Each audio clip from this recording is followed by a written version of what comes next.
কোনো ব্যক্তি আপনার ক্ষতি করার চেষ্টা করছে, আপনাকে হয়রানি করার চেষ্টা করছে, শারীরিক মানসিকভাবে নির্যাতন করার চেষ্টা করছে, আছে এরকম দুষ্ট প্রবৃত্তি মানুষ, এরকম যদি মনে হয় তো আপনি একটি দোয়া সবসময় পড়বেন।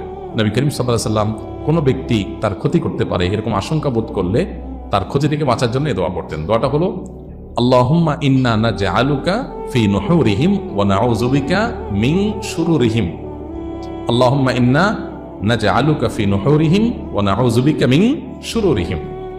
অর্থাৎ হে আল্লাহ, যারা আমার ক্ষতির চেষ্টা করছে, শত্রুতা করার চেষ্টা করছে,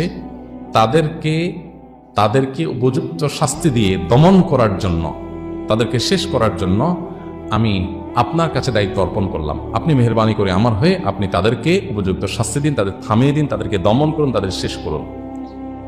নাউযু বিকা মিন শুরুরিহিম, এবং আল্লাহ তাদের ক্ষয়ক্ষতি থেকে আমি আপনার আশ্রয় চাই, আপনি আমাকে রক্ষা করেন। নবী করিম সাল্লাল্লাহু আলাইহি ওয়াসাল্লামের এই দোয়াটা খুবই অর্থবহ একটা দোয়া। এই জন্য জীবনে কখনো কোনো শত্রু আমাদের নবী সাল্লাল্লাহু আলাইহি ওয়াসাল্লামের কোনো ক্ষতি করতে পারেনি।